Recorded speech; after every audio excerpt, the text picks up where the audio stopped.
certified. Eric, my man. The best fans are right here.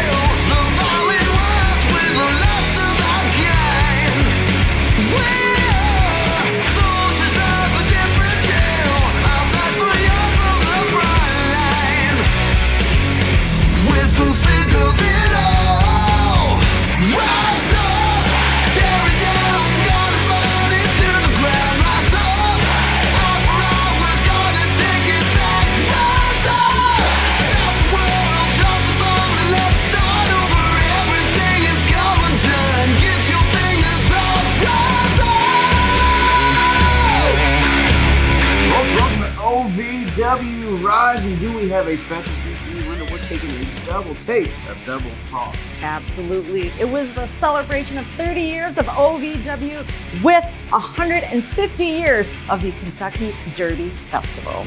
History-making evening, and folks, we had championships galore on the line. I'm talking about the Rush Division Championship, where the incredibly handsome Will Austin took on Star Rider for the vacant championship. Former friends, now rivals. Yes, and there was the OVW Country Boy Brewing Media Championship, where champion Cal Hero faced Karsten Drake with Ariane Chalance at ringside. A little bit of ambiguous ambitions there between Chalance and Ari, but we'll get that a little bit later. Let's go ahead and rush into that Rush Division Championship matchup. The incredibly handsome Will Austin versus Star Rider. Let's go ahead and go back in time. Did I mention that Will Austin is incredibly handsome? I heard that. It's striking. Just he's like staring into a shimmering jet engine. Oh. Louisville, Kentucky. A place where history gallops alongside the thunder and hooves of champions. Where the past is as vibrant as the present. And every stride forward is rooted in a legacy that stretches back through centuries. Here, the spirit of hospitality runs as deep as the waters of the mighty Ohio River. But perhaps no tradition is as beloved or as enduring as the Kentucky Derby. The run for the roses that captures the imagination of millions around the globe. For 150 years, the first Saturday in May has been a day of pageantry and excitement, where the fastest thoroughbreds on earth vie for glory on the hallowed grounds of Churchill Downs.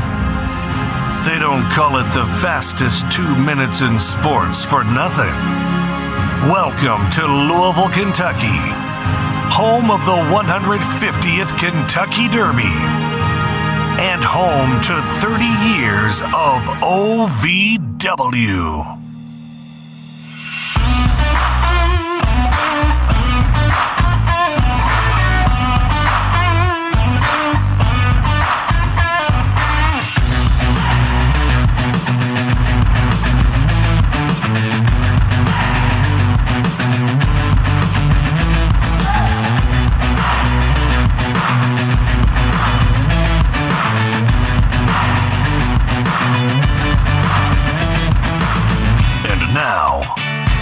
Point presents OVW Double Crossed.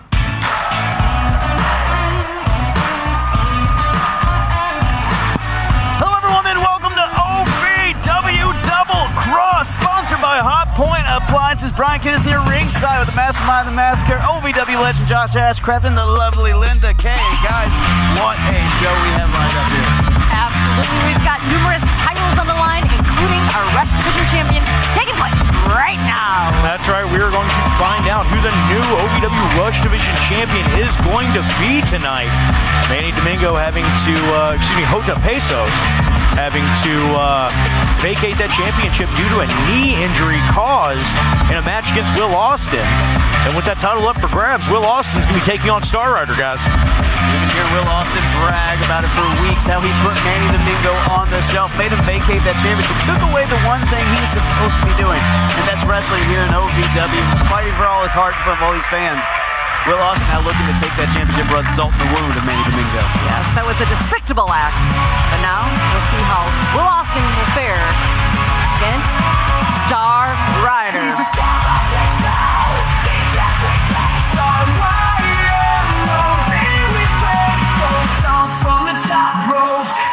A man who knows what it's like at the top of the ladder, Josh. He's been Rush Division champion multiple times. Looking to bring Rushy back home. Star Rider, no stranger to the gold, no stranger to Will Austin. No, not at all. Will Austin and Star Rider have a deep history going back a couple of years here in OVW at this point. And, you know, we saw Will Austin, Manny Domingo, and Star Rider all together running around for months and months and months, and there was never any real cohesion between Will Austin and the other two guys in that group, and frankly, I can understand why. I don't know, Josh. I might disagree with that. I think they brought the best out of each other. Your opening contest for Double Cross is set for one fall and is for the vacant OVW Rush Division Championship. Introducing challenger number 1 from Miami, Florida, the future Will Austin.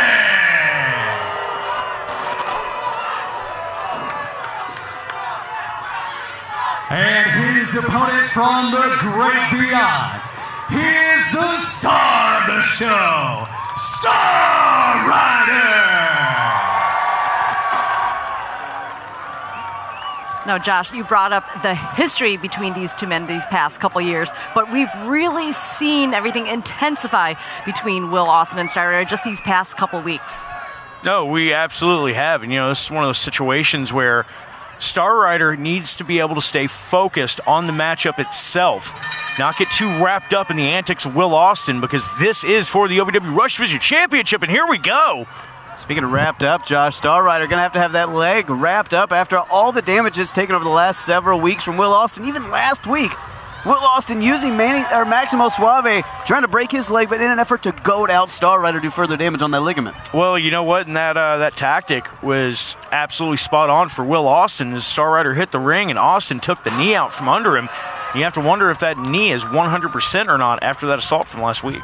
Absolutely. There's got to be some lingering effects due to that damage. I mean, Will Austin is focusing on the knees of everybody, and it's definitely worked to his benefit. I mean, we've seen him standing on top, I mean, literally, and the top of the ramp every time he's been out here with these guys. And like I said, gotta imagine there's still going to be some damage that Star Rider is feeling from last week alone.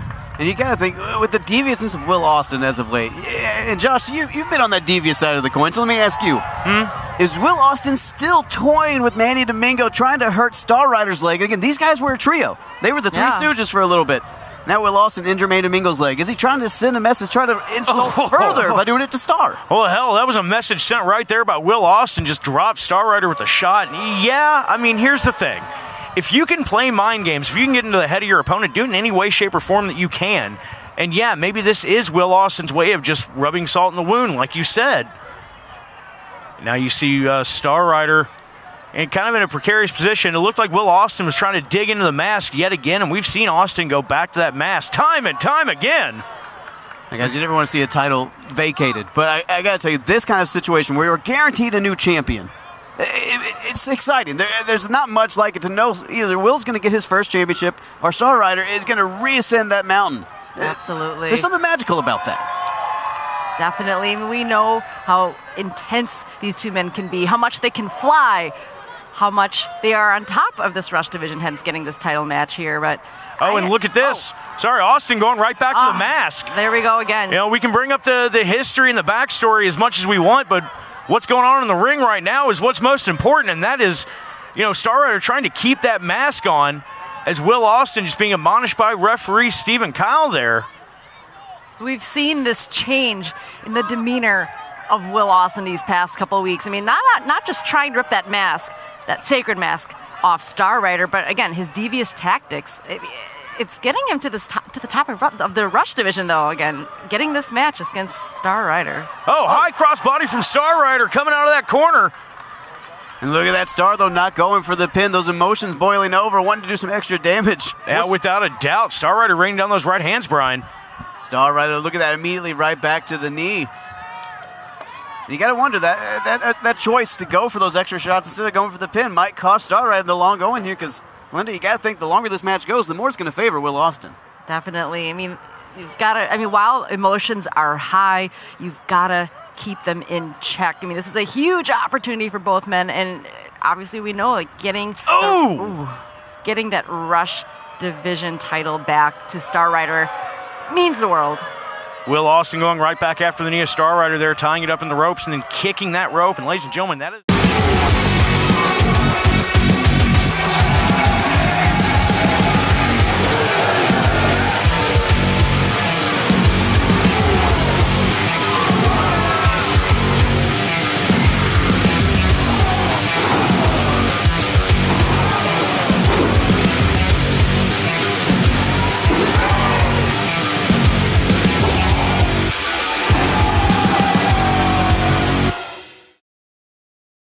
If you've ever dreamed of being part of professional wrestling or sports entertainment, make that dream a reality and attend the world-famous Harvard of Pro Wrestling.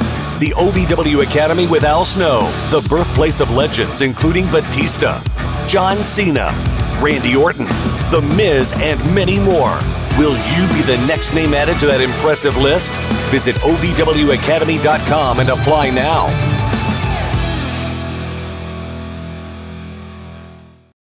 Folks, welcome back to Double Cross, sponsored by High Point Appliances. Star Rider kicking Will Austin off there, but Josh, that hurt leg, you got to think that hurt Star Rider just as much, if not worse. Yeah, Star Rider this entire time has just been trying to fight his way out of this bad situation that Will Austin keeps seeming to put him in. And the damage to that knee is evident at this point. And after all that physical damage, there's going to be some mental damage. You know, Will Austin's been playing these mind games, and it's really been working on everyone as, again, one of the top stars in our Rush division. Well, anger and revenge is one hell of a motivator, but Josh, correct me if I'm wrong, it's also one hell of a distraction. Star Rider, to our point earlier, got to keep his head on an even keel here. Yeah, eyes on the prize, head in the game. Star Rider now, pair of clotheslines, takes down Will Austin, goes for a little sling blade action. Sling blade. Likes mustard on his biscuits. Those good taters. Will Austin being dropped like a tater there. Star Rider might be inching closer to bringing Rushy back home. That's what he calls the championship. And that should tell you how Star Rider feels about it. He has a nickname for it. Oh, yeah, absolutely.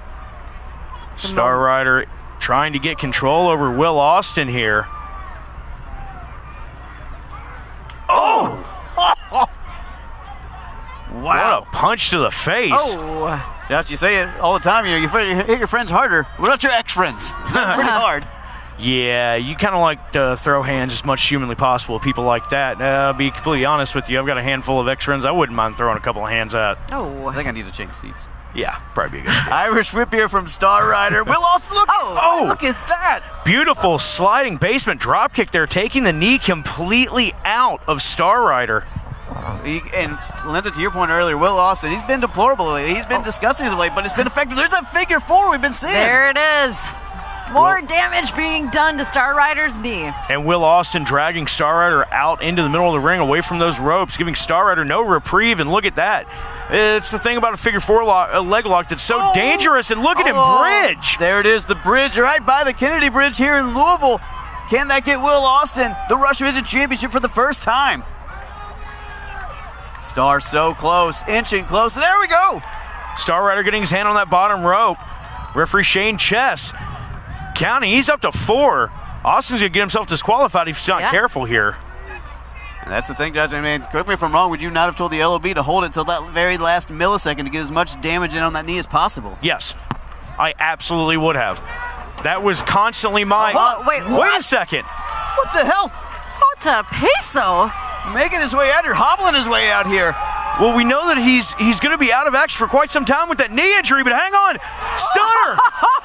Stunner out of the former champ.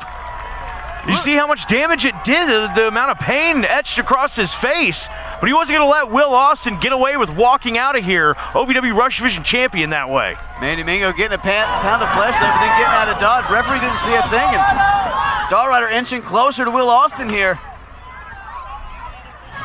Wow. Star manages to get his arm across. Referee's in position 2. But Will Austin manages to make it to the ropes. You got to give it to Will Austin there, though, Linda. Able the wherewithal after that stunner to get to the ropes. That's great ring awareness there from Will Austin.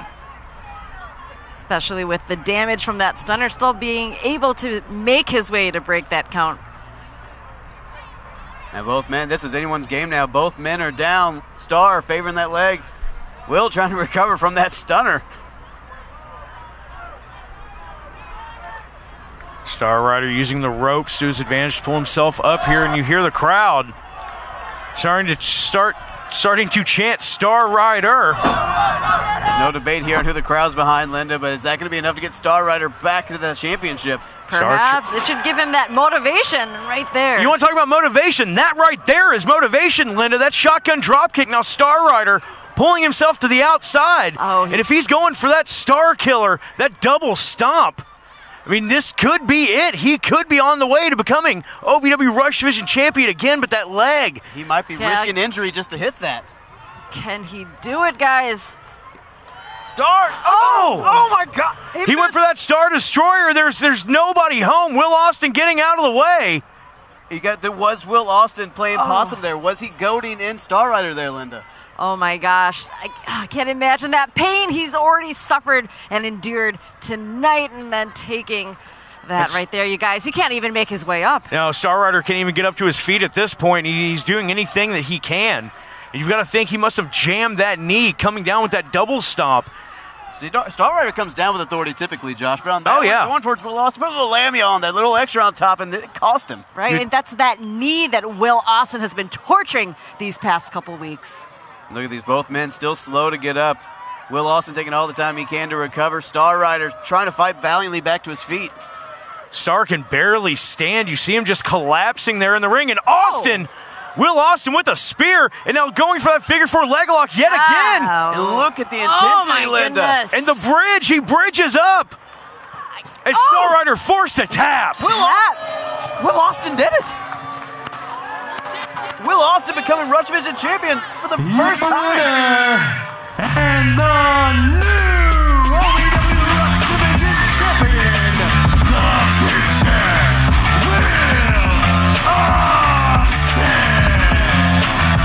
Will Austin, your new OVW Rush Division champion. I can't believe it. I mean, various tactics, you guys, these past couple weeks. Whether you like him, whether you hate him, he's done it, guys. He is our new Rush Division champion. Strategy paid off for the last several weeks for Will Austin, your new Rush Division champion, and clearly the future.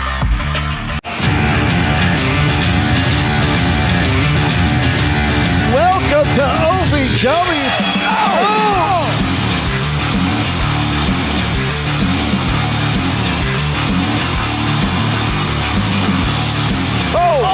Spine to pine, that's gotta be it.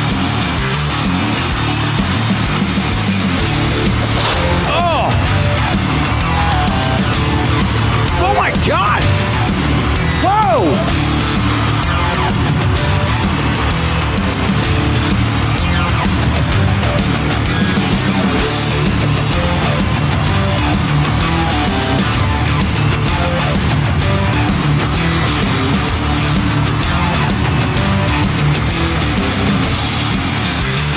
Welcome to OVW. For the first time ever, live on pay-per-view at the Appalachian Wireless Arena, Saturday, August 31st. Folks, we are at Double Cross Function on Hub Point Appliances. Guys, we have 4 title matches tonight alone.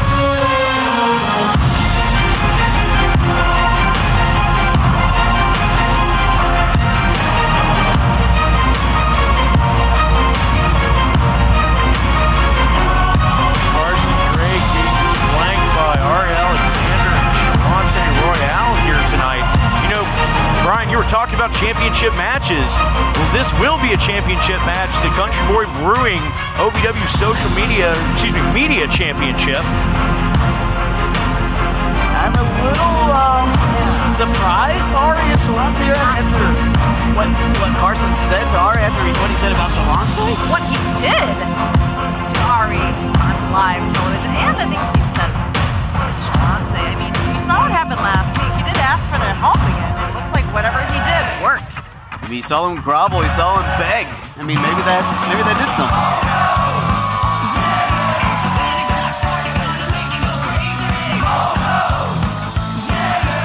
And there he is, our OVW Country Boy Brewing Media Champion, the first ever media champion. Cal Hero, a man whose name echoes through the halls of Davis Arena every single week, and not just because he's got a fun theme song, not just because he's a cool guy, because he fights heart, tooth, and nail every single week. He never puts in half a shift, and Cal Hero has earned the respect of the OVW fans. Yeah, the OVW fans, the OVW roster as a whole. Cal Hero, he's almost like a little brother to us. The following contest set for one fall is for the OVW Country Boy Brewing Media Championship. Introducing first the challenger from Huntington Beach, California, NWA superstar and the most successful man in professional wrestling, accompanied by Ari Alexander and Shalance, Carson Drake.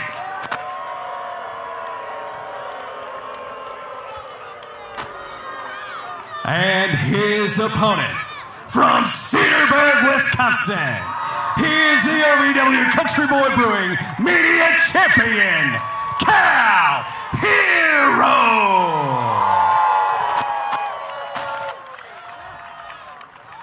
To your point, Josh, how Cal Hero is like a brother to us. I mean, he pretty much is. I've seen him since he was a baby, you guys. He is, we've mentioned before, I'm kind of like his aunt. Yeah. That's my nephew out there. That's a fair assessment. You know, Cal Hero moving to Louisville, Kentucky just a couple of short years ago and amassing some championship victories under his name. And young Cal Hero just keeps climbing up the ranks here in professional wrestling, and Carson Drake wants Cal to be a rung on his ladder, not the other way around. The OVW Media Championship would be, a hell of a way for Carson Drake to make a name for himself. When you look at Carson Drake, though, Josh, you've known a few folks of this nature. Well, you want to beat a Cal Hero that's popular among the fans because you want to prove you're better than their guy. Carson Drake wants to prove he can embarrass their guy, the people's champion, if you will. I mean, he is the self-proclaimed most successful man in pro wrestling. But, I mean, we usually see him tossing out the money. Sure. I mean, yeah, that's again, you guys seem to have a problem with Carson Drake. And, I mean, I get it. I can see how he can be a real scumbag. But I know you've left me alone with him a couple of times, Josh. Well, he gives me money, and then I like beer, so I go get beer, and then I come back, and you're mad at me, and I don't understand why. When we're talking about beer, we're talking about money. What could Carson Drake possibly have given Ari Alexander and Shalance Royale to have them at his side again? Like, I do not understand what he possibly could have done. Look, I'm a man who's been dumped by a lot of women. That's no shocker. I don't know how Carson Drake was able to not just get Ari, but Shalance both after the way he acted. Yeah. Well, regardless of how he got them, they're here, and Cal Hero is not even, he does not even care that they are. He is focused. He has his eyes on the prize, and that is retaining that OVW Country Boy Brewing Media Championship. Adding to the embarrassment he's been giving Carson Drake. That just added to what we saw, or last week? The lack thereof. It's just a little problem. Yeah, the lack thereof is what it's not quite a big problem, a little problem for Carson Drake. Yeah. Probably hurts a lot, though, but look at this Cal Hero now firmly in control of this matchup. Carson Drake seemingly on spaghetti legs already. Carson Drake is like the guy that everybody knew in high school whose daddy bought him everything that he wanted, and he was just insufferable. Now he's grown into an adult, and somewhere, somehow, he has managed to convince people to give him loads and loads of money to come perform for him. It just perpetuates the douchebaggery, if you will. Oh, that'll put a halt to the douchebaggery. I don't know if it'll stop it, but it'll definitely make him go to the outside of the ring for a minute to get some reprieve. Wrestling, a love and a passion we all share. I've started a wrestling brand, a brand founded on the aspects of wrestling. Two entities working together to create a product that connect emotionally for people everywhere. From counting the lights in your local armory to main eventing in Korakuen Hall in Tokyo, Japan. Collar and elbow, the wrestling brand.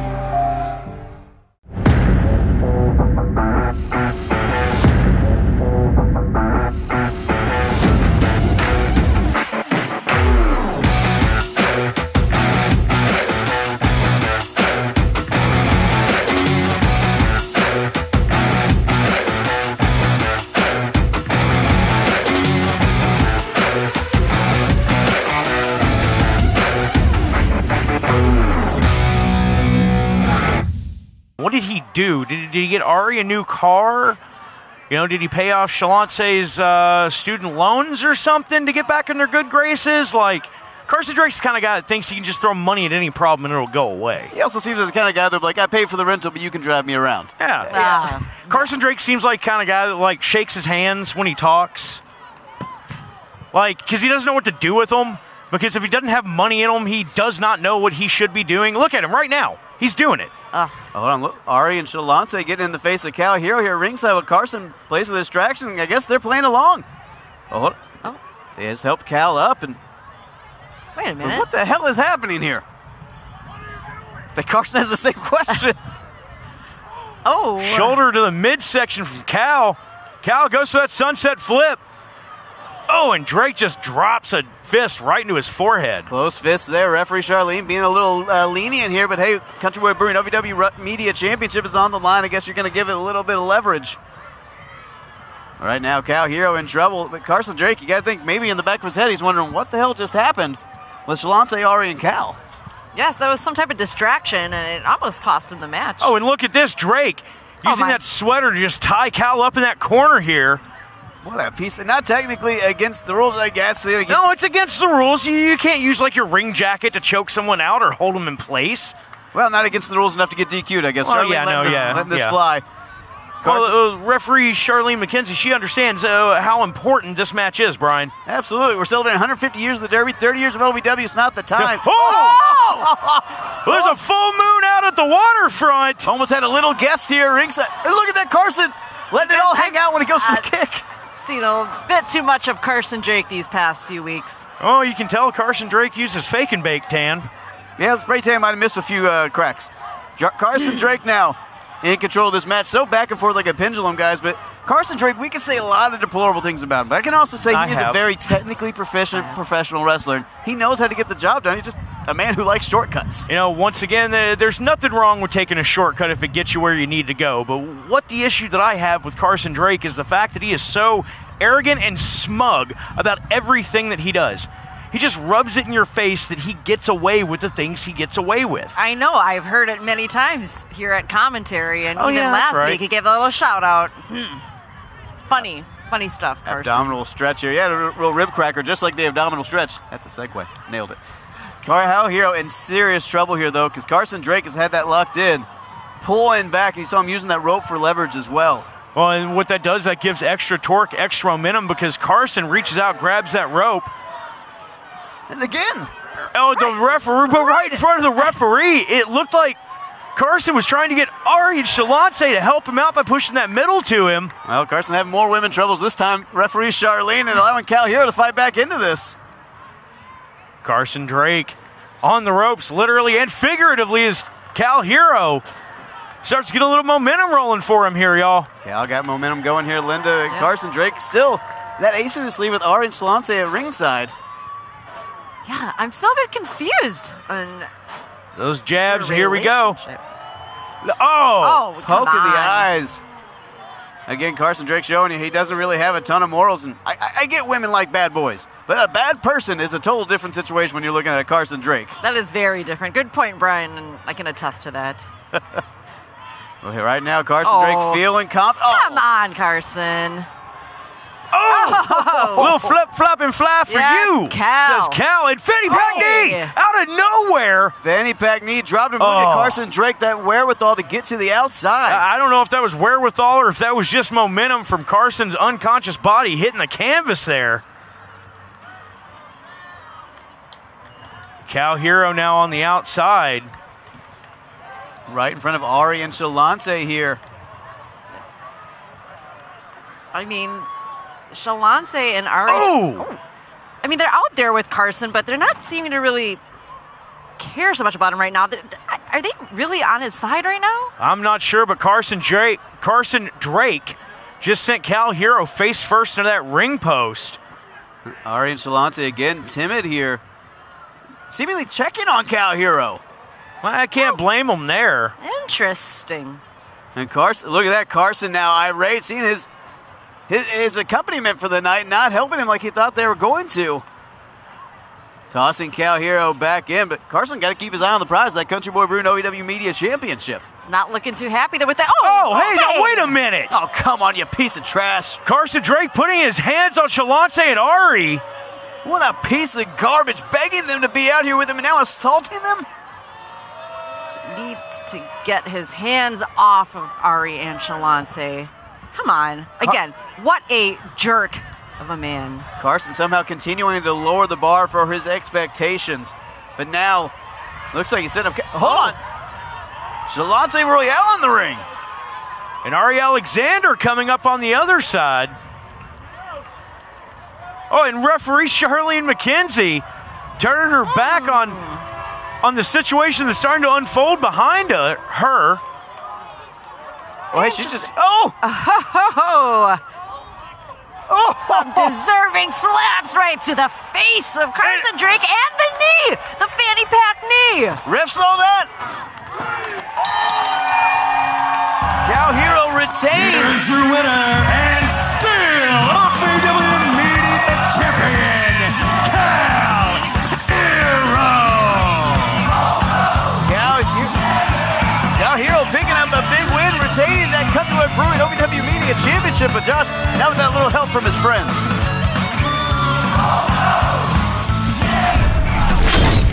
Well, and there we go. 2 championship matches, 1 new champion. Incredibly handsome Will Austin picking up an incredibly good-looking championship. But Cal Hero, hold on. Yes, absolutely. Still holding that media title strong for a little bit. We'll get into that as we roll along here this summer. But what a tremendous showing at the waterfront. I mean, it was a huge honor to be a part of that whole celebration with the Kentucky Derby Festival. Absolutely, and I have to say I'm proud of Shalance and Ari Alexander standing up to Carson Drake, the most successful man in professional wrestling, but not the most successful man in Double Cross. The folks stick around when we come back. Arkansas, that's not a place. Arkansas strap match. These men are strapped, wrapped, and ready to rock. Right. Tony Gunn. Both men will have a strap on their wrists. We'll see who comes off on top after a very vigorous match between Real One and Tony Gunn.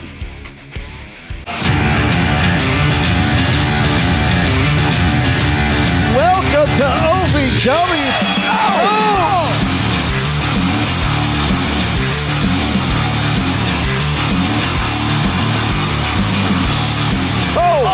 Spine to pine, that's gotta be it.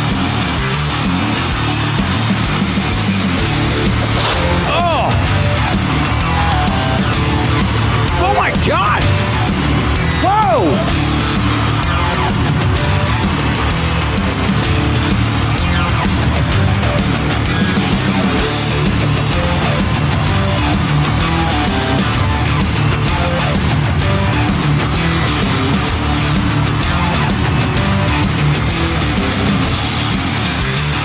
Welcome to OVW. For the first time ever, live on pay-per-view at the Appalachian Wireless Arena, Saturday, August 31st.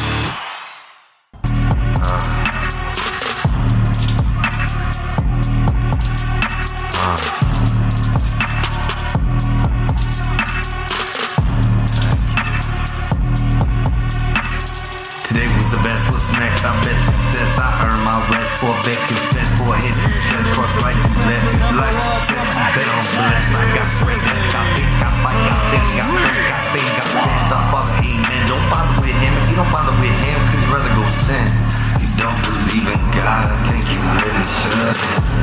You don't believe you right, I think Real One, old smack talker Skywalker, has a few things to say with the OVW fans here. The gift of jab and the gift of jab. Only one of those is going to work out for him here tonight. It's all strap match. There's one person you don't want to be tethered to, Linda. Shotgun Tony Gunn. Right out of my mouth. Yeah, Tony Gunn's the last person you want to make mad at you. Reason why the win still be Real One, real confident from the end of the gun range. You've been more where you want to go. This is just another one for goal. And I need to keep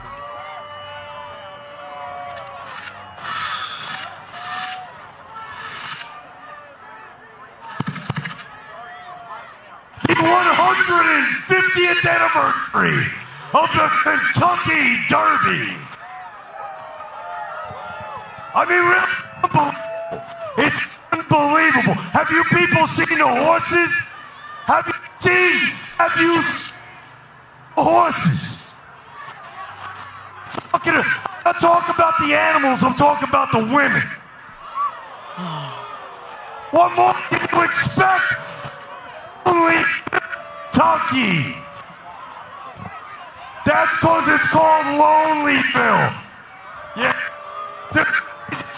The only people who are getting...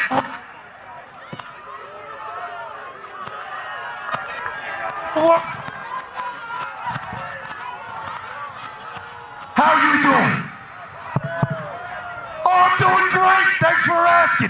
As I was saying, the only people who are getting lucky in Lonelyville, Kentucky are the people who came for a 2-minute ass whipping and get to leave. That's right. I'm going to whoop Tony Gunn's ass like a jockey. I ain't playing, kid. I got news for you. All right, I came from the greatest city in the world. Shotgun Tony Gunn!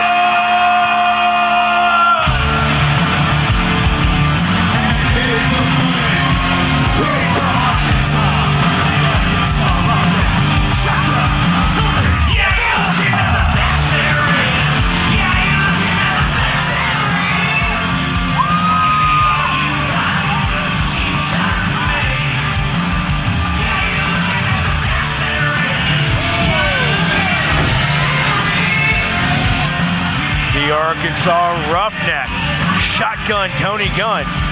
He likes to drink whiskey and kick ass, and well, you saw him just drink the whiskey, Brian. I think it's time for the latter part of his checklist. Look at Tony Gunn. That's a walk with authority, a walk with purpose, a walk with some ass kicking behind it, Linda. Yes, I'm so excited. It's been weeks in the making between these two. A lot of animosity, and I cannot wait to see the ass kicking we'll get in this match. Oh, and as Eric Cornish was saying earlier, this differs a little bit from normal strap matches. This Arkansas strap match, both men will be strapped together by the wrist, by that leather strap. That strap is completely legal to be used in any way, shape, or form during the match. In a normal strap match, you would have to touch all 4 turnbuckles in succession in order to win. However, this one, no disqualifications, pinfalls, submission, basically anything goes. That strap's there to keep him from running away, Brian. You got to think Tony Gunn really loves the expediency of the alternate rules in this so he can get his hands in that strap on Real One in a hurry. Gentlemen, things can get crazy once these two men are attached together. I mean, the strap, things can get brutal here. We're talking about skin peeling off, Josh. We're talking about bruises. We're talking about blood. We're talking about possibly even bruising a bone. Yeah, the strap matches are no joke. And that strap, that could, it'll take the skin right off of you. But Real One, he is not waiting to get strapped to Tony Gunn. He's bringing the fight to him right now. Well, Real One might have made a mistake there because, guys, Real One, he doesn't have a single weapon. Tony Gunn has a thick leather strap that he can beat Real One with when he gets the opportunity.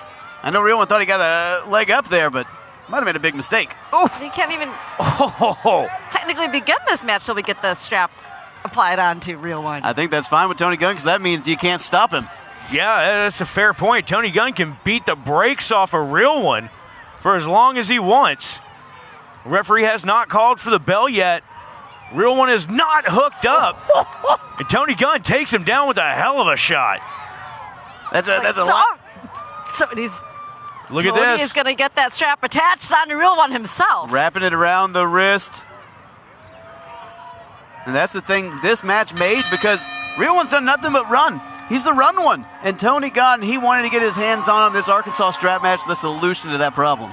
This may prevent Real One not just from physically running, but stop him from running his mouth. Referee Shane Chess almost took that leather strap to the face as Real One smartly rolled to the outside, but forgets he's attached to Gunn by that 15-foot leather strap. Oh. And Real One goes straight face first in that ring post.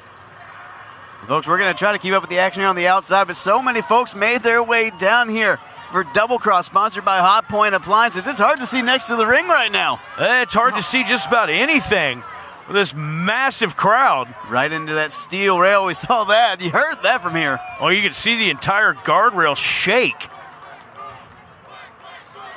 can imagine there's at least a couple thousand people here cheering on.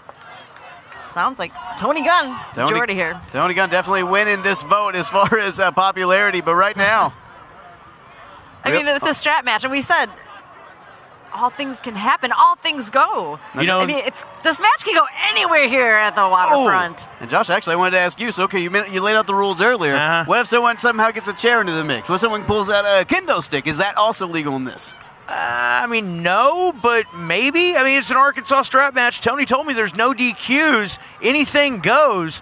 So, you know what? I'm going to be completely honest with you, Brian. I'm going to say, yeah, use a chair, use a table, use the strap. Right now, looking like he's going to use a pump handle slam assisted with that strap. And that's what we were talking about earlier. That strap is fully legal cover. Yeah, you used in any way, shape, or form. Exactly. And you can see right there, he was right between his legs. You can also throw your opponent to the corner. I mean, you can use that strap any way, fashion, and form. I think Real One known for his deep, gravelly voice, but after that maneuver from Tony Gunn and that strap, it might be a little more of a falsetto. It went up a couple octaves. Real high pitch, I think is what his name is now. Oh, Tony Gunn up and over. Shoulder to the midsection, a Real One. Guys, I'm a little surprised Tony went for the pin already in this match. I mean, you know he wants to lay in the damage here, but maybe thinks psychological damage will win over him, take away that confidence of Real One. Gunn going for that flying knee, but look at this. Oh, Real One had it scouted.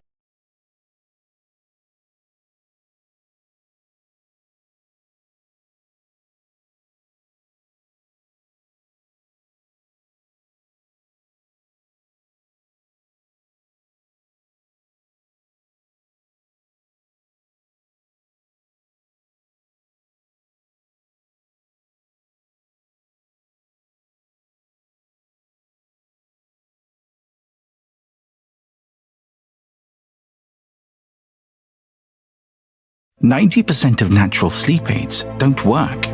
Most remedies make bold claims, but never measure their real impact. Meet Sophie, the natural plant-based spray that does. Sophie isn't one size fits all. It experiments with different plant extracts to find what works for you. Paired with an app and machine learning, Sophie learns to optimize your sleep, because not all plants work the same for everyone. Sophie is as unique as you." Folks, we thank you again for joining us here at Double Cross, sponsored by Hot Point Appliances, celebrating 30 years of OVW and celebrating 150 years of Kentucky Derby. This is a historic night, and we're honored to be a part of it and honored to have you watching live along with us right now. Real One has Tony Gunn now set up a precarious position, sometimes called the tree of woe, and right now it is a woeful position for Tony Gunn to be in, as Real One just continuously punishes that midsection. And here's the thing with the Real One. He likes to talk a lot, and people think that's his only really offensive maneuver, but he is well-trained. I mean, you're talking about a man who's been a champion in nearly every company he's been in, Linda. Absolutely. He's giving us a display of just how dangerous he can be, and if you add in the element of that strap. Oh! Nobody home, though. Tony Gunn had that scouted. Real One tried to charge in again, Linda. Sorry, didn't mean to cut you off there, but Gunn trying to get a little bit of momentum on his side there. Now, folks, OVW, obviously we have OVW Academy. It's the Harvard of professional wrestling. But when you look at Real One, you do look at someone who's been trained by some of the absolute best in the business and some of the best facilities. And now bringing that to OVW, wanting to embarrass Tony Gunn in his home turf. A little bit of a variation of a flatliner there. Shoulder up at the 2, says Shane Chess. Tony Gunn, he knows what's on the line here. He knows what is at stake. This is an Arkansas strap match. He specifically asked for this. He wants to get his revenge on Real One. Real One might have to kill him to stop him. Hold on.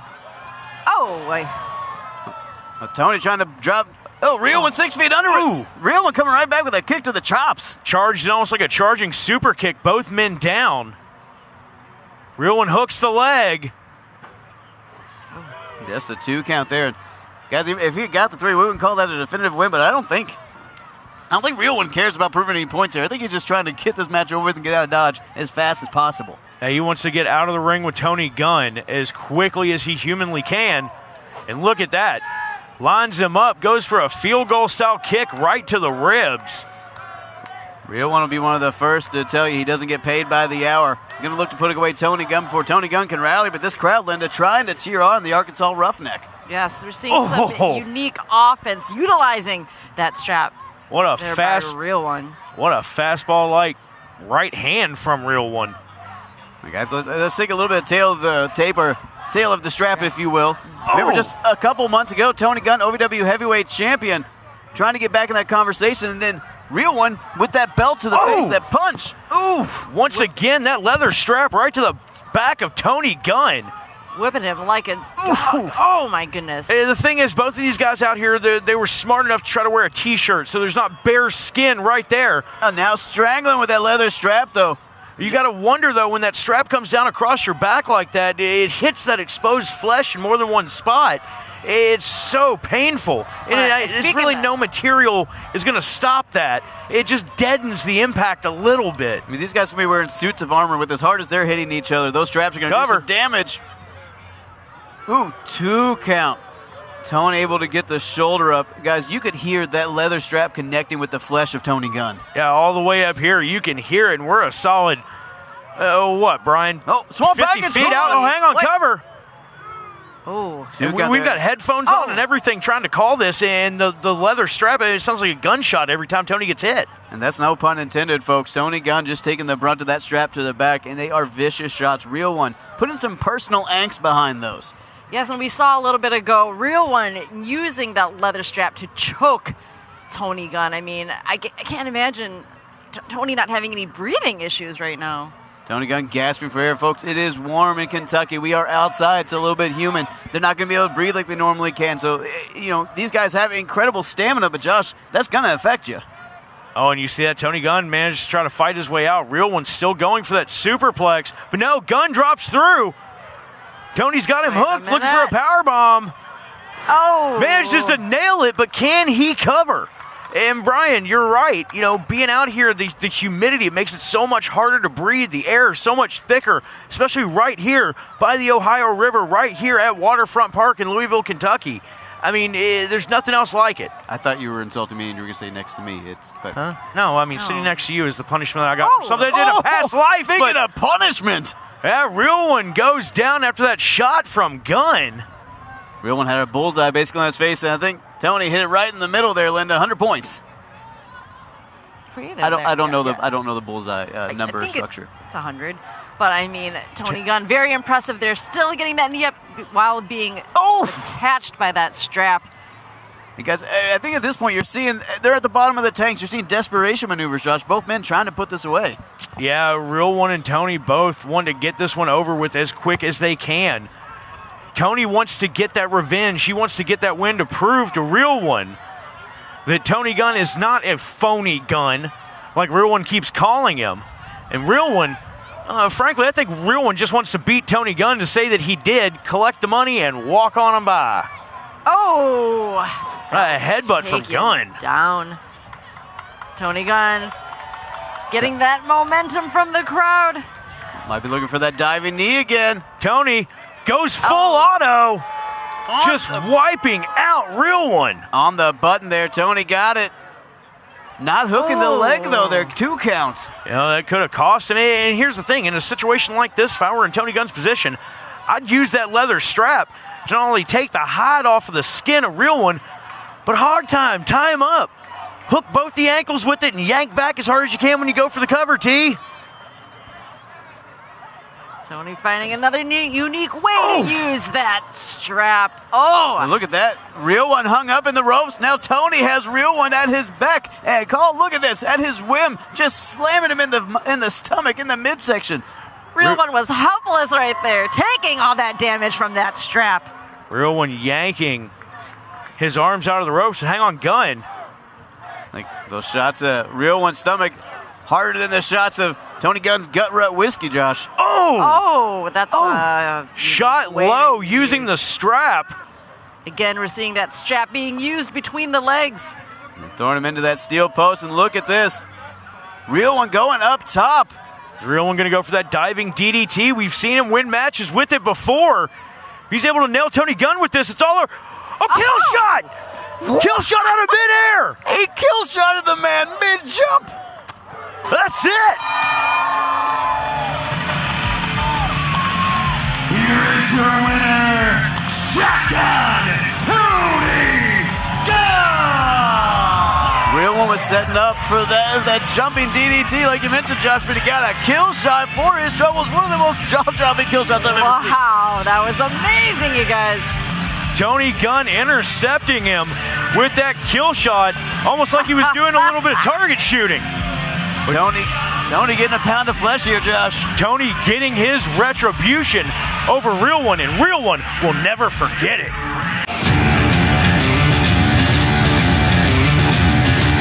Welcome to OVW.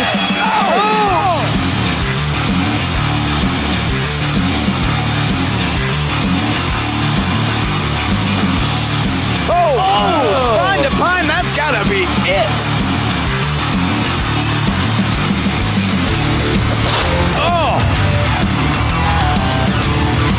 Oh my God! Whoa!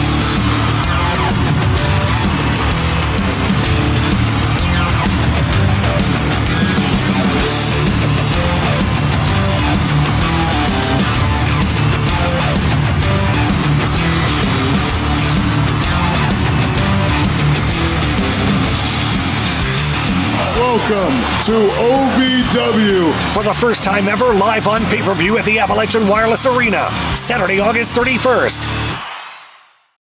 There is nothing like the energy in the Davis Arena. Click. Certified. Eric, my man. The best fans are right here.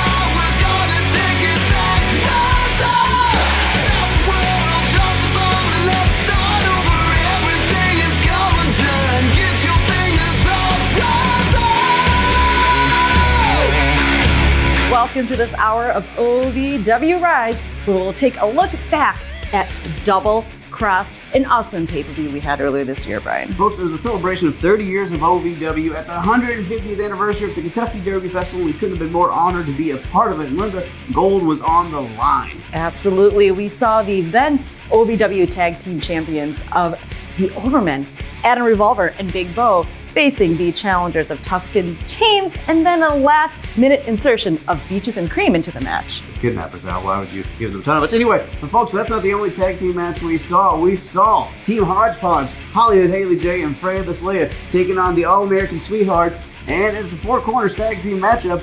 My Bad Girls Club split into two different teams, Four Corners Elimination tag team match. Me on commentary, my heart breaking, folks. This was an incredible night of action. Absolutely. And then we also had a huge main event for the OVW Heavyweight Championship. All right, folks, we'll get into that a little bit later. Let's go ahead and get into that opening match. Tag team championships on the line. Tag out, Linda. Bam, we're champions. That's not how it works. Louisville, Kentucky, a place where history gallops alongside the thunder and hooves of champions, where the past is as vibrant as the present, and every stride forward is rooted in a legacy that stretches back through centuries. Here, the spirit of hospitality runs as deep as the waters of the mighty Ohio River. But perhaps no tradition is as beloved or as enduring as the Kentucky Derby, the run for the roses that captures the imagination of millions around the globe. For 150 years, the first Saturday in May has been a day of pageantry and excitement, where the fastest thoroughbreds on earth vie for glory on the hallowed grounds of Churchill Downs. They don't call it the fastest 2 minutes in sports for nothing. Welcome to Louisville, Kentucky, home of the 150th Kentucky Derby, and home to 30 years of OVW.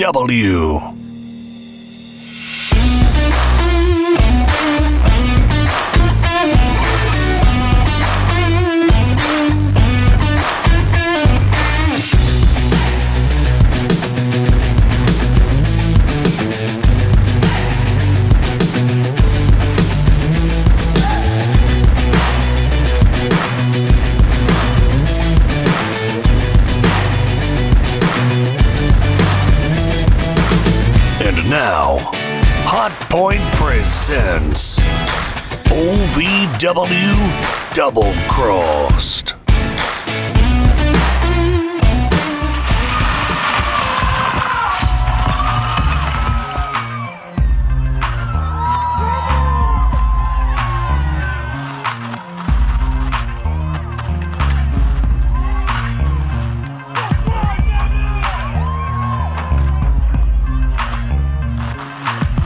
Tustin Chains making their way out here, and Tustin Chains getting a lot of love from the OVW faithful here at Waterfront Park.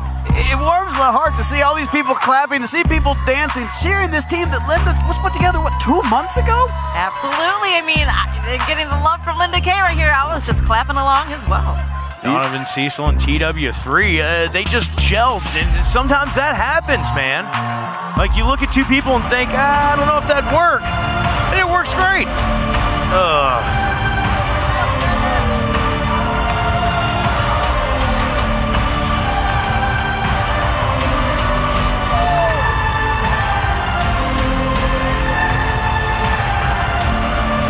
See the Overmen, the OVW Tag Team Champions, being led to the ring by Shannon the Douche.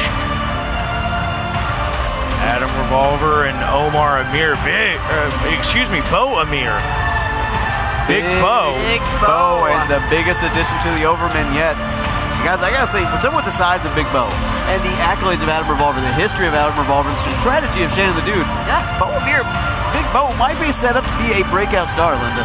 Yes, we saw that breakout performance at this year's Nightmare Rumble where Big Bo dominated him. He had the most eliminations that night, and I'm sure he's going to bring that domination to his title defense here tonight at Double Crossed. Big Bo setting a personal record in the OVW Nightmare Rumble. And you're right, Linda. He came out and he was just flinging bodies all over the Davis Arena like it was nothing. Really ruined the betting odds of Nightmare Rumble. Yeah, that's a fair point.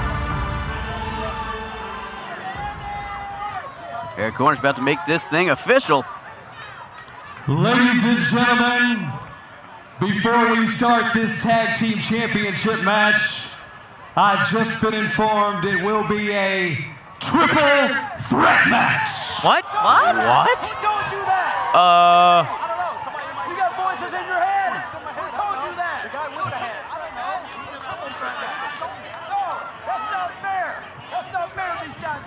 Ladies and gentlemen, introducing team number 3. Oh, wait a second. Come on, you guys.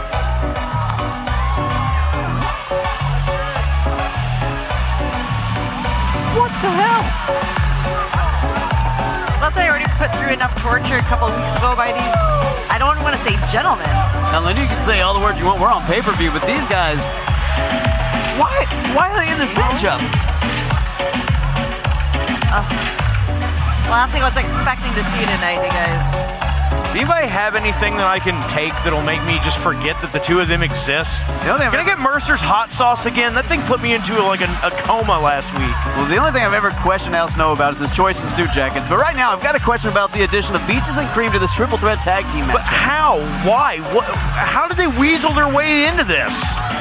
They're former tag team champions, I will say that. They never got their rematch, I guess, so I guess maybe a PJ Jones situation went in there and strong-armed. Wouldn't shock me if that little worm managed to figure out something that would get these two idiots into the tag team championship match. Well, all the same, folks. 150 years of the Kentucky Derby being celebrated tonight as we celebrate 30 years of OVW. And this match, this big match, is getting bigger. The contest is a triple threat match for the OVW Tag Team Championships.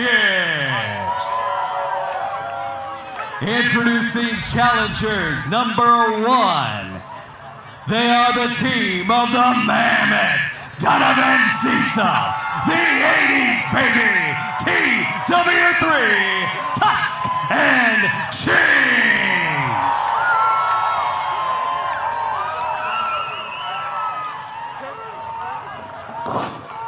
Team number 2, the team of Omar Amir and Luscious Lawrence, Beaches and Cream.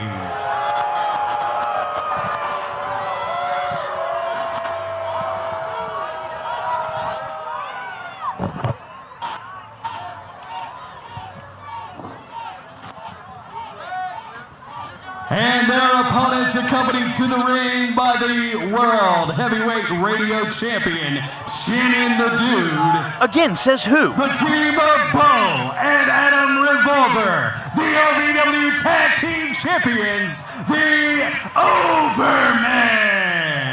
The Overmen actual champions. Shannon the Dude only a champion because Eric, for whatever reason, announces it as a championship. I mean, I just don't. You know, if he's a champion, champions have to defend their championships, right? Brian, and you know, I don't remember Adam Revolver defending that championship anytime recently. I volunteer as tribute to go out there and smear that little worm all over the canvas. That's the issue, Josh. Got to get a radio show or a podcast. I mean, Shannon the Dude's very specific on that championship. Okay, I could do a podcast. Hang on, let me think. Maybe I could call a good friend of mine. We'd do a Boy and His Ninja podcast. It'd be great. I would listen to that, but right now I'm going to listen to what's happening in this matchup. We got Luscious Lawrence. Oh, hold on. Revolver and T-Dub started. I guess it's going to be a 2-man at a time situation. I suppose you're right. Yeah, normally in this situation, you would have, you know, 3 people in there, but oh, and look at this. Hang on, TW3. Oh. Showing that knee is good to go, that Adam Revolver and the Overmen had been targeting, that Beaches and Cream have been targeting for the last few weeks. Folks, if you follow us on social media, heard Tuscan Shane say, hey, Overmen, you think we're pushovers because the audience likes us, because we like to have fun. Well, tonight we're going to push you over. It's going to be a stampede. T-Dub showing you that attitude out the gate. T-Dub giving little mind games there to work toward his favor, with Adam Revolver thinking T-Dub's knee was still messed up, but sorry. I just, anytime I see Beaches and Cream, it just gets infuriates you. I feel disgusted. Yeah, I feel the same way. And when you look at Beaches and Cream, though, you see 2 men that want to. I mean, when Sami Callihan invaded, they were defending the honor of OVW, standing up for the banner, and now for what they've become. It's disgusting. It's depressing. It's deplorable, even. And now working as a tandem here, Beaches and Cream, former tag champions. Oh, pin attempt there. Big Bo looking like he was going to go in to break that up just in case. Wants to walk out still an OVW Tag Team Champion. And this match has layers, Josh, because not only do you necessarily, both tag team members may not be in the match, but you got to think, Beaches and Cream, even the Overmen nor Tuscan Chains expected the third team. I mean, how does that throw off your strategy? It completely throws everything that you had planned out the window. You know, I found myself in situations like this before where the LOB had to defend the tag team championships against multiple different opponents all at one time. Especially when it's a surprise to you, like, bro, everything that we have strategized about for the last week is now gone. It's off the table. It's out the window. It's on fire. So say out the window. You took the words out of my mouth, Josh. Let's just see what strategies. Oh, there's the strategy right there. It's a sandworm. Oh. Donovan Cecil. All that weight just crashing down on Luscious. He might have squeezed all the juice out of Luscious. Channeling his inner Dune. Oh, what? Donovan Cecil never, ever ceases to amaze with his strength. I mean, he is Kentucky's strongest man, giving us that display here at Double Cross. So holy. No. I agree with you, but you can't say that. Look at Donovan Cecil just taking control. This OVW Academy standout. So young in his career. Oh, hold on. Big Bo, though. Oh, the power and strength of Big Bo. I've never seen Donovan that high in the air before. Good Lord. If you've ever dreamed of being part of professional wrestling or sports entertainment, make that dream a reality and attend the world-famous Harvard of Pro Wrestling. The OVW Academy with Al Snow, the birthplace of legends including Batista, John Cena, Randy Orton, The Miz, and many more. Will you be the next name added to that impressive list? Visit OVWacademy.com and apply now.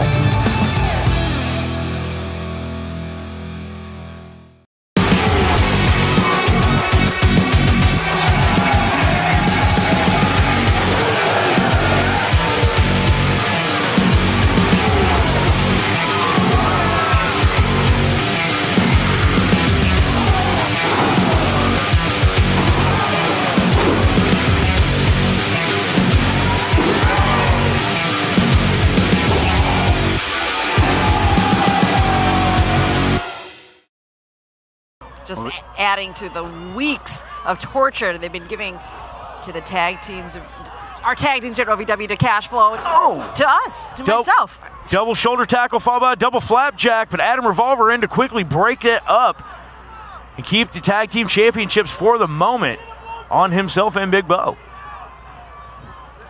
Donovan Cecil in serious trouble here. He's taken so much damage throughout this match. Guys, he might be Kentucky's strongest man, but he's been taking a beating from some of OVW's best. Well, you know, and you said the word right there, man. He is still a man. He is flesh and blood. He is a human being, and there is only so much damage that you can take before you can't take no more, as Popeye used to say.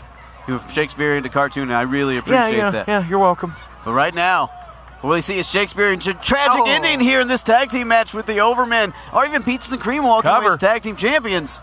Cover, but that's not going to do it on somebody the size of Donovan Cecil.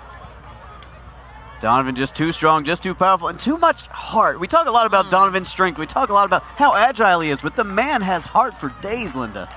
Yes, he also has discipline. Gentlemen, I remember going to camp and seeing Donovan just at his start here at the OVW Academy, and I've seen him just elevate to where he has been today. I mean, him and TW3 are in the ring with veterans such as Omar, Luscious, Adam Revolver, and just doing their thing, you guys. Well, and former OVW champions as well, Omar Amir and Adam Revolver. Revolver, a multiple-time champion. Donovan just backflipped. He did, and now the 80s, baby, T-Dub is legal.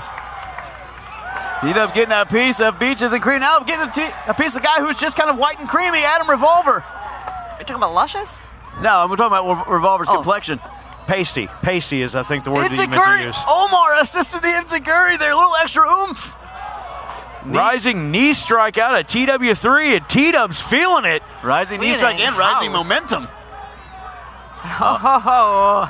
Look at the taking down the big man. He just yeeted his tag team partner. T-Dub, Babe Ruth, and saying, we're coming for you, Bo. And hold on. Look at that. Peaches and Cream caught him on the outside. Look at that. And now just beating down TW3 on the outside. That backfired. Oh, my God. Holy. If I can't say it, you can't, but Donovan Cecil flinging himself over the top rope, wiping out everybody. Jaw meet floor. I don't freaking... foot meet jaw. I mean, Big that Bo. really... I'm still just amazed at what we just saw. Now we have Big Bo in there just killing that momentum, but... The crowd, the breath taken away there by Donovan, then Bo sucking it out there, but look at this. Hang on. Slips out. Slam again. What a headbutt out of Cecil. Sometimes you get the tusk, and here come the chains. Hold on. Oh, Big Bo catches TW3. T-Dub trying to fight him away. Donovan Cecil, drop kick. A little bit of an assist there. Big Bo still tried to hang on as much as he could, but... Shannon the douche there on the apron. Hold on. Beaches and Cream sliding in. No. Beaches and Cream with a pair of steel chairs to the back of Tustin Chains. Chair shots in stereo, and then another Donovan not going down. Well, Adam Revolver doing more harm than good in this situation.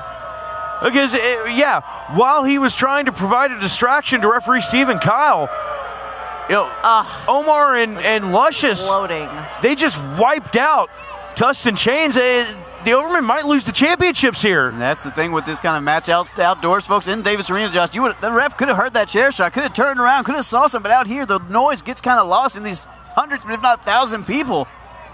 Hold on. Wait a minute. Mahabali Shira, the Indian Lion, is out here. And after what Beaches and Cream have been doing to the Golden Lions, after what they did to Cash Flow, Mahabali Shira wants some revenge. Dropping Luscious. Rough landing for Luscious Lawrence. Now it's Omar Amir. It's time for the ride. Omar Amir getting sky high there, Brian. Shira, the Golden Lion, digging in his fangs. No DQ here. And now look at this. Donovan Cecil up top, calling for T-Dub. Oh, we've seen this before. Assisting him with the splash. 2. We got it. We got new tag team champions. Your winners and new OVW Tag Team Champions, Tustin You talk about heartwarming moments, guys. Tusk and Chains, your OVW heavyweight champions. And when you look at the locker room, you look at guys who show up early. They leave last. They work their hearts out. It makes you proud. I am so proud of both of these men. I'm glad the OVW Tag Team Championships are on people that deserve them. Absolutely. Welcome to OVW.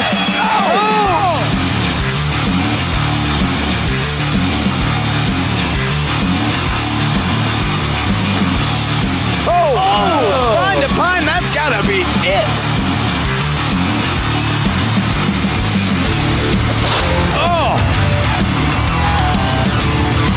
Oh my God! Whoa!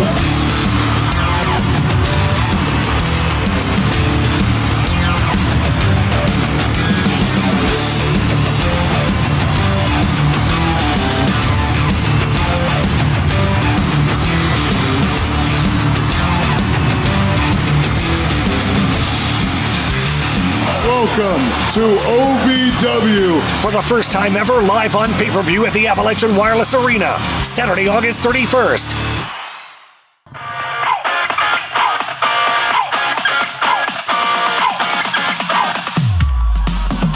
The following contest is a four-corners tag team match set for one fall.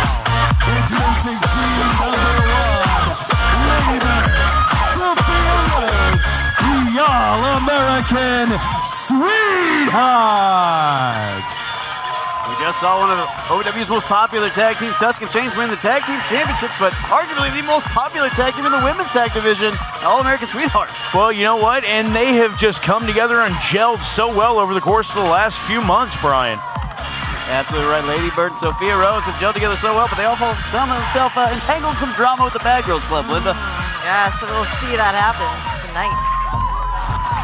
Introducing team number two, representing the Bad Girls Club, Dream Girl Ellie and La Princesa, Tiffany Nieves.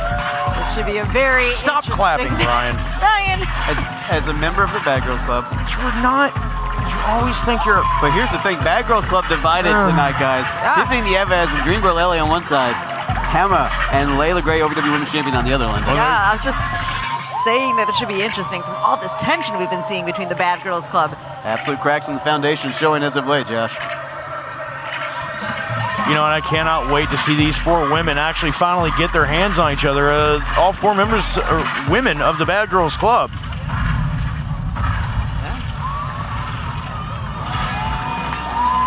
And team number three,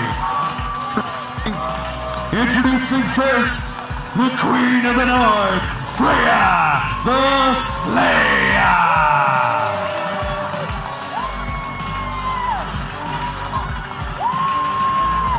Freya making her way down, not even waiting for her partner. That shows you the confidence in the Queen of the North. Normally, just you wait for your partner in this sort of numbers game like this. Yeah, you don't want to be out there by yourself when there's any sort of numbers advantage. Well, I mean, we remember when Haley hit her with the soccer rocks not too long ago. I mean, that's still going to be the back of Freya's mind. And her partner, the brutalist baddie of OVW, Hollywood Haley James. Linda, you're absolutely right. Great callback. There's going to be tension in every corner of the ring now, except for maybe the All-American Sweethearts. You got to think that gives them the advantage. Yeah, without a doubt. You know, they are absolutely on the same page. They don't have to wonder if their tag team partner might stab them in the back. They don't have to wonder if someone that's supposed to be their friend is going to come in and break up a pinfall. You're absolutely right. I mean, the Bad Girls Club, Josh, I mean...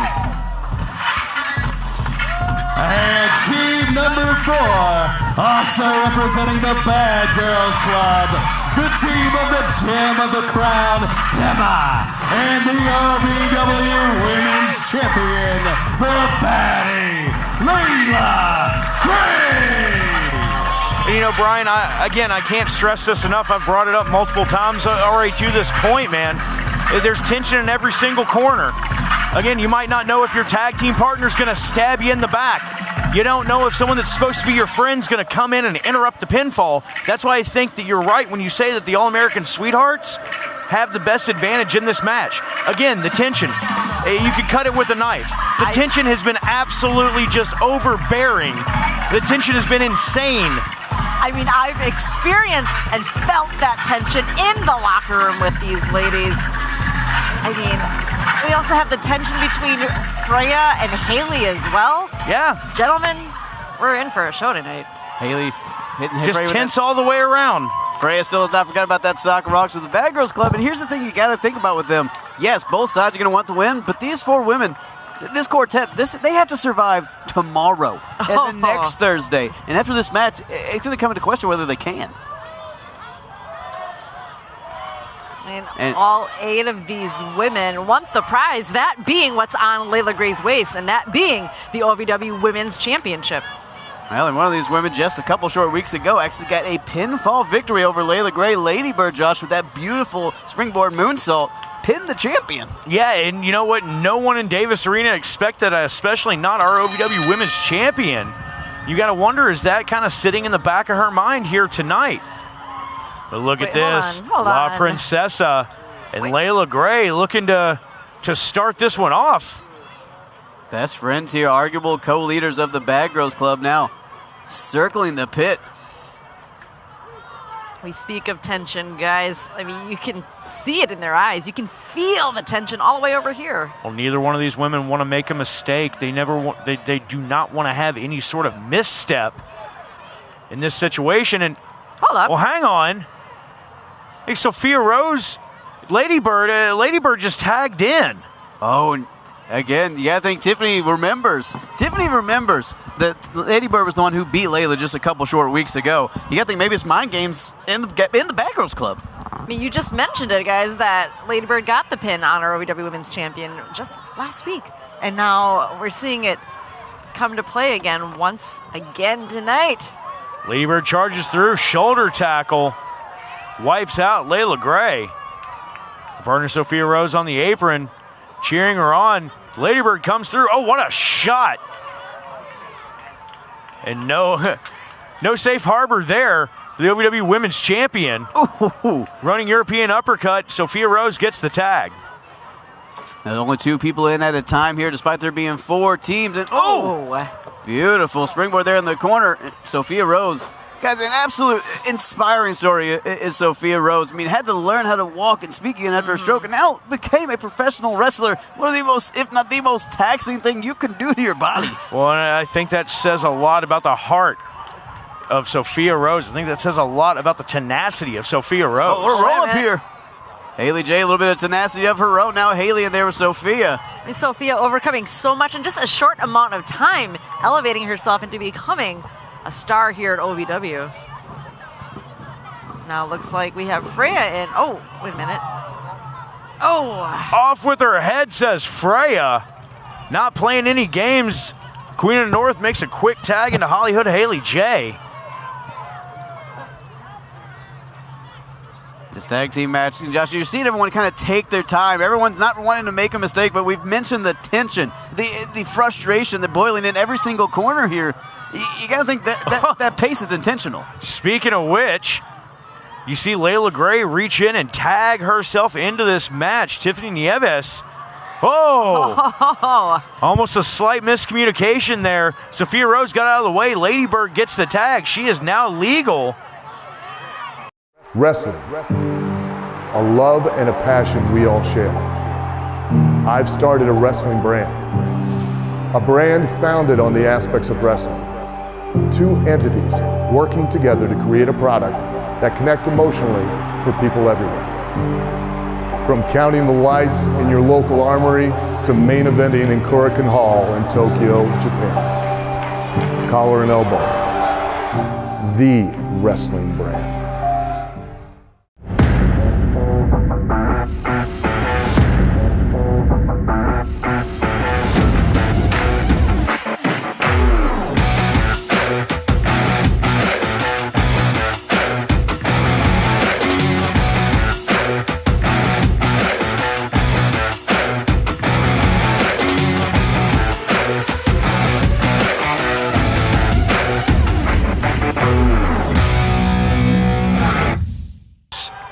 Those suicide dives. Wait, hang on, Haley. Oh, my God. Hollywood Haley J diving from the top, wiping out everyone, and no way. Bugetto Airlines just took flight and took down all the competition. Yeah. Oh, now we have our Queen of the North getting up on the ropes. Are you kidding me? Freya, not known for her aerial maneuvers. Oh, and Tiffany Nieves cuts her off at the pass. Nieves saw the opening and capitalized on it, taking down the women who took the women's championship from her, Josh. I'm confused, though. Who's even, legal in this situation? Super kick. Referee Charlene got it holding on like a fly on the semi on the interstate. But right now, looks like Tiffany Nieves and Lady Bird are going to be considered the legal women. Twists her over into a stunner variation. Layla Gray. Oh, God. Bit of a Uranagi there. And a spear from Sophia Rose. Taking down our women's champion. Oh, Hema sliding in, kick to the midsection. Taking out Sophia. You mentioned those strikes, those kicks, Josh. She's just super dangerous. Oh, speaking of. Ripcord dropping Hema. Look at Hema rolling out of dodge. What a short German and then a bridge out by Dream Girl Ellie. Holy schnitzel, what a German. Oh, hold on. Freya's got her hooked. Swings her through into a backbreaker. That ice flow. Ooh, I can feel that from here. My shoulders tensed up. Good Lord. Brian, we know what this is. We've seen it win championships. Oh, look at that. Nieves had it scouted. She went for that termination dust. You're right. Tiffany had it completely scouted. Oh, hold on. Lady Bird. Sneaking in from behind on Nieves. Haley at the top rope. Oh! Shot to the top of the head from Lady Bird. Lady Bird now goes up, looking for possibly a superplex. Hold on, Freya back in play here. Well, Freya. Wait, what's going on here? You got Lady Bird up in a really bad situation. Oh my goodness! Bit of a bulldog and face crusher there off the shoulders of Freya. What an assist! That does it. Looks like the All-American Sweethearts have been eliminated. Eliminated there, I guess, folks. All-American Sweethearts have been eliminated. One team down, 3 to go. Thought we had some Bugetto winners here on our hands, but we still have 2 more pinfalls or submissions to go in this 4 corners matchup. That we do. Last team standing wins this thing, Brian, as you see the baddie herself tagging in. Well, not only tagging in, Josh, tagging in to face her best friend. Haley was going to go nose to nose with Tiffany, but Layla chose to substitute herself in. That's pretty telling of where the bad girls are right now, Linda. I mean, we've seen a lot of this face-to-face between Layla and Tiffany. I mean, they've been best friends. They came up to OVW together. I mean, we're seeing this face-off tonight numerous times, and we talked about that tension, but... Oh! Haley J, she had climbed up. Gets tagged in. Oh, baddie bomb! Ref considering that a tag. Haley's down. I don't believe it. They just got eliminated.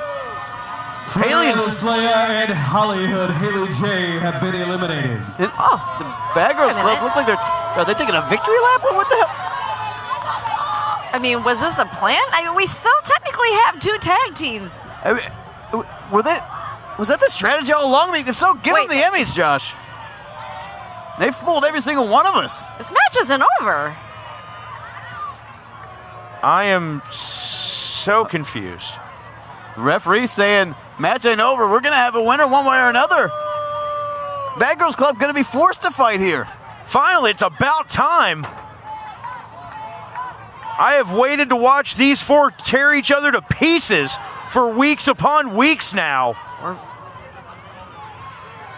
They are the OVW Mean Girls, and we're finally going to get the showdown tonight here at Double Crossed.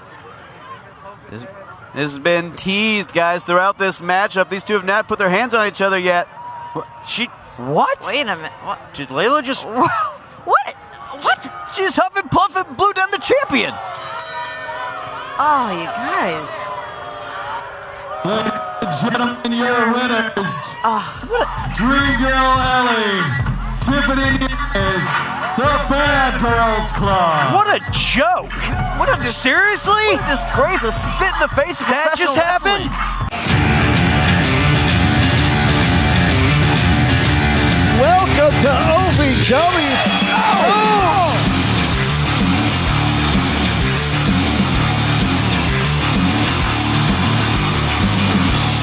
Spine to pine, that's gotta be it.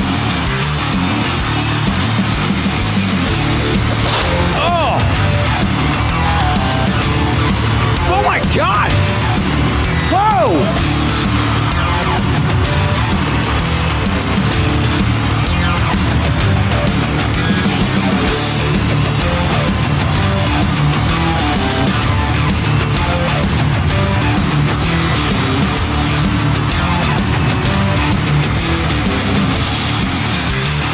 Welcome to OVW. For the first time ever, live on pay-per-view at the Appalachian Wireless Arena, Saturday, August 31st. There you have it. Tuscan Chains becoming the new OVW Tag Team Champions at Double Cross. Your ring announcer is pretty smart. You can do that better. Tuscan Chains becoming the new OVW Tag Team Champions. That felt good. That felt Yeah, good. it does. Almost as good as my Bad Girls Club. Pulling a quick one. They're all very, very smart. All very, very smart ladies. And they pulled a wool over everybody's eyes. And you know what? Ended up winning the fatal four-way or four corners, whatever you want to call it. I'll call the Bad Girls Club victory on the whole. Belinda, that's not the last match for the season. Absolutely. We saw the OVW Heavyweight Championship on the line with a special guest referee being EC3. Shenanigans indeed between Tony Evans and Luke Curtis, your OVW Heavyweight Champion, defending Can Superior Tony Evans, become Heavyweight Champion Tony Evans. Let's find out. Ladies and gentlemen, please welcome your special guest referee for this match. He is the NWA World's Heavyweight Champion and the OVW National Heavyweight Champion, the Overman, EC3. EC3 forcing two of our officials to carry his championships out here tonight. He's refereeing this contest. He's refereeing this main event, OVW Heavyweight Championship match. But, you still got to show you that he's important, right? I mean, how did he find his way into repping this? God only knows.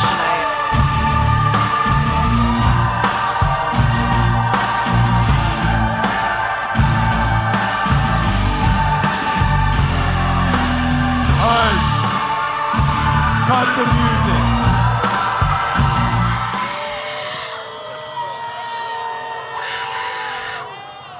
Now I drove all the way up here today, and I expected to see people excited to see me. But what I see are people wasting my oxygen out here. Hush!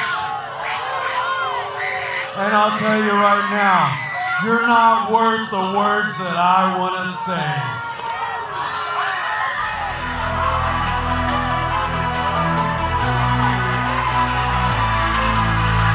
Only I can make you certified.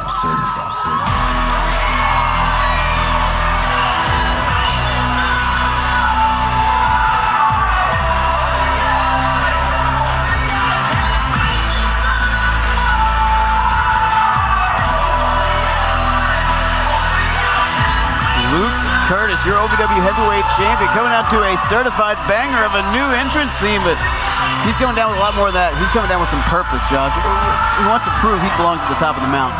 Yeah, without a shadow of a doubt, certified Luke Curtis had a meteoric rise here in OVW. You got to think Curtis has his eyes set on EC3. He is the OVW Heavyweight Champion. That is a direct stepping stone to the OVW National Championship, which is a direct stepping stone itself. The NWA World's Heavyweight Championship. Two titles that are held by EC3. The following contest is your main event for Double Crossed, and it is for the OVW Heavyweight Championship. Your special guest referee, EC3.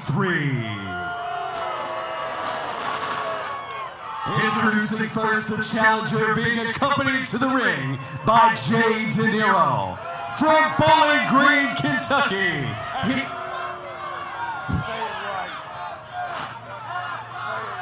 He is bigger than your boyfriend, prettier than your girlfriend, Superior Tony Evans.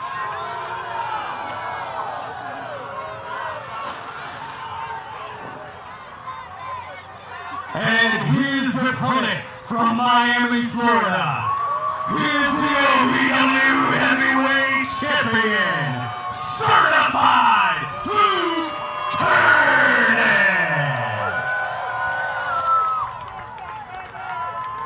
Luke Curtis, a proud champion, a man who's literally fought from the very bottom, climbed every single rung of that ladder, won championships along the way, now finds himself at the top of the mountain.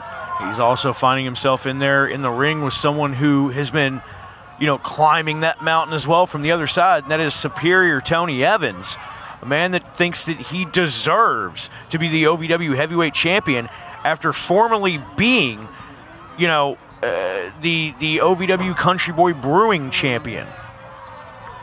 Yes, and we talk about the rise of both of these men, but I mean, we have certified Luke Curtis here. We heard the roar of the crowd. He's gotten quite the backing these past couple weeks, months. I mean, obviously that love, that momentum, definitely in Luke Curtis's favor, with him being our heavyweight champion right now. And the flip side of that coin, you heard the boos and the anti-adulations when Tony Evans made his way out here, because we are looking at two men who have helped define this current era of OVW, whether it's Tony Evans and his questionable antics or Luke Curtis and his never say die, tooth and nail sort of approach to wrestling. Now, you also got to wonder, we had that big announcement last week when EC3 inserted himself into this match. EC, count to 3. Speaking of big announcements, guys, June 29th, our next huge pay-per-view. Well, folks, that's going to be at Davis Arena, June 29th, our next big pay-per-view. We'll have more information for you soon. But right now, let's find out if Luke Curtis can hold on to that OVW Heavyweight Championship, or if Tony Evans will win this main event of Double Cross, sponsored by High Point Appliances, winning his first ever OVW Heavyweight Championship. Strong collar and elbow tie-up here. Neither one of these men want to have a misstep, and to his credit, up to this point, EC3 calling this thing right down the middle. You can't really call EC3 an unbiased. He might be acting right now, but you can't call him unbiased or impartial. I mean, EC3, he's got skin in this game specifically. Yeah, he knows that Luke Curtis took him to the limit. Well, he also knows that either one of these men could be the next to challenge him for his national championship. And you could argue whenever Luke Curtis did challenge EC3 for that NWA Heavyweight Championship after winning the Nightmare Rumble, is Luke Curtis kind of beat himself with that German suplex. The EC3 never actually got that clean win over Luke Curtis, and you got to think that's never left the Overman's mind. Oh, absolutely. Up and over goes certified Luke Curtis. Stops Tony Evans from throwing a shot at him. Now certified, looking like he's going up. Certified maybe wanting to fly. Tony Evans cut him off at the pass, though, kicking that middle rope, hanging up the certified one. But you're absolutely right. Early on, you're showing Luke Curtis willing to do whatever it takes to hold on to that championship, going to hell for leather early on, but that just shows you the heart of our champion. Ooh, what a 12-6 elbow to the back of the skull.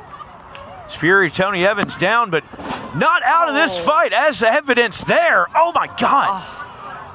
What a terrible fall. If you've ever dreamed of being part of professional wrestling or sports entertainment, make that dream a reality and attend the world-famous Harvard of Pro Wrestling. The OVW Academy with Al Snow, the birthplace of legends including Batista, John Cena, Randy Orton, The Miz, and many more. Will you be the next name added to that impressive list? Visit OVWacademy.com and apply now.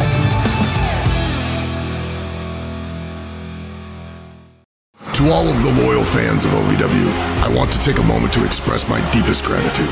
Without you, there is no OVW. Without your passion, your energy, your unwavering support, there is no us. There's no talent, no production. Without you, there's no OVW. Thank you for being the driving force behind everything we do. The unsung heroes of our saga. So from the bottom of our hearts, Thank you, OVW fans. We can't do it without you. Certified Luke Curtis. Ooh, just lights up Superior Tony Evans, gives him another chop. The crowd absolutely loving that. Luke Curtis finding a way to make Tony Evans hush here. Luke Curtis looks like he's got some big idea. Champ might be going up top, feeding off the cheer of the crowd here. Certified Luke Curtis. Be going and Again, Tony Evans had it scouted, cutting him off. And Josh, EC3 though, was he talking? Was he being a regular official, or was he distracting Luke Curtis on the top rope? You know, 6 one way, half dozen the other. Either way, it was effective for Superior Tony Evans. Evans isn't trying to go for a coast-to-coast here, is he? What is he thinking? Tony Evans getting some frequent flyer miles coast to coast. Planting those feet in Luke Curtis, and that might be it. Even cadence and count by EC3. Maybe not, but Not a fast count, no special favors at all. EC3 still suspiciously calling it down the middle. I'm just still shocked that Tony Evans went for that coast to coast, given this heat, this humidity we have out here, but he stuck it. We can say a lot of things about Tony Evans, but the man is determined. The man is driven and willing to do whatever it takes, including putting his body on the spinning back fist. Nobody home. Certified slam? Is it a certified win? Here we go, 2.5. Look at that, right into the crossface. Look at the transition. Luke Curtis with that COA locked in, and Jay De Niro up on the apron, distracted. Look at he's tapping. Tony Evans is tapping, but EC3 distracted. Tony Evans submitting. This match should be over. Tony gave up. Luke Curtis won this match, but EC3, your referee, distracted. Jay De Niro once again paying dividends for Superior Tony Evans. But look at this. Wait a minute, guys. Now Luke getting in EC3's face, saying maybe you're not quite so unbiased, that was purposeful. Hold on. The distraction allowing Tony Evans for that waist lock. Waist lock out of Tony Evans now. Luke Curtis just shoves Tony Evans into the referee. Wait a second. Luke just dropping Evans. Again, and a 3. Suspiciously, EC3 barely bumped and he fell down. Luke Curtis barely touched him. EC3 dropping like a stack of dimes and now missed the count, missed the submission, missed the pin count, Josh. Hey, EC3 trying to claim ignorance here to certified Luke Curtis. Something's rotten in the state of Denmark. I'm telling you that, guys. EC3, maybe not as down the middle as we previously expected. Now getting in the face of Luke Curtis. Shot right to the base of the skull. Certified Luke Curtis might be out on his feet. After the distraction from the official for this matchup, Tony Evans capitalizing. Tony Evans now planning. Certified Luke Curtis, our OVW heavyweight champion, up top. And what is Evans thinking here, Brian? Might be looking for a superplex here in the beautiful lights down on the great lawn of Louisville. But, good Lord! Sit out DDT by certified Luke Curtis off the top. He's got that knee pad down. He's going for that certifier. The knee is exposed, guys. Will we see it? Curtis ready to hit that certifier. What? Wait a minute. What the hell? EC3 snatches a rear naked choke. Well, there goes unbiased. Damn it. Come on. No. Jay De Niro with the glove. De Niro's got that loaded glove. Curtis tucked. EC3 just got knocked out. Look, Jack Vaughn making his way out here. Jack Vaughn, Jay De Niro, no love lost at all between these two men. It's a kaiju battle at ringside. The ground shaking, and Vaughn's beating De Niro to the back. Rivers of bad blood between these two men.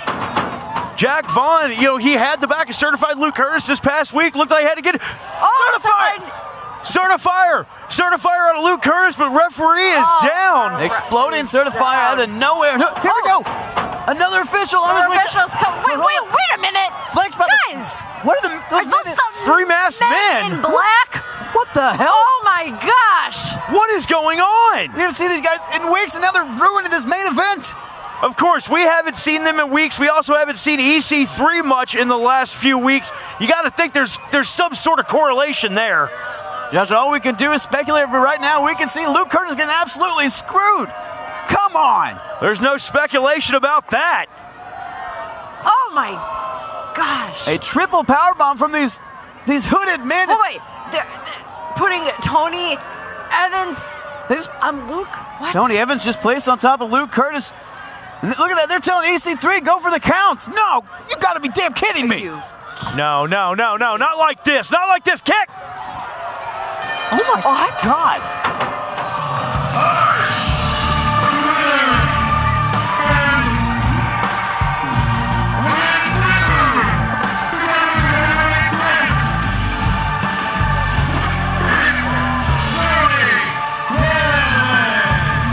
I don't believe it, what we just saw. What just transpired, guys? I can't believe it.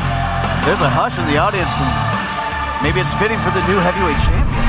And new OVW heavyweight champion, that being Superior Tony Evans. See, that feels good. That gusto. That was good. Yes. That chutzpah. That was good. That was great. Thank you. And that was a great match between Tony Evans and Luke Curtis, or at least it would have been if it wasn't for the interference, that constant black mark on the face of OVW. Those men in black interference. Yes, that was a shock. Where did they come from? I mean, I know we're at the waterfront. I mean, so many different angles, so many different ways to get involved, but that was a shock. Absolute shock. And folks, we saw them interfering with EC3 as that special guest referee. A little bit of a precursor to what we find out later on in that working relationship. Folks, speaking of working, we are working on getting back here to Davis Arena. We are working diligently to get back here live in front of you, all of our wonderful fans. Yes, we thank you for your patience during this time. Things are moving, things are happening. We cannot wait to see you back here soon. Very, very soon, that is. And I have a public service announcement. I know Steve's out there selling bootleg tickets. We are not open right now. Don't buy those tickets. Steve is just he's doing his own thing. But folks, keep doing our own thing. Do your own thing. Have a great night. Take care of each other, and we will see you very, very soon. Stay tuned on our social media and our website so you know when we're coming back. Yes, I think another high five. Remember, the chick is looking at the elbow. Ready? The elbow. 1, 2, 3. Oh my God!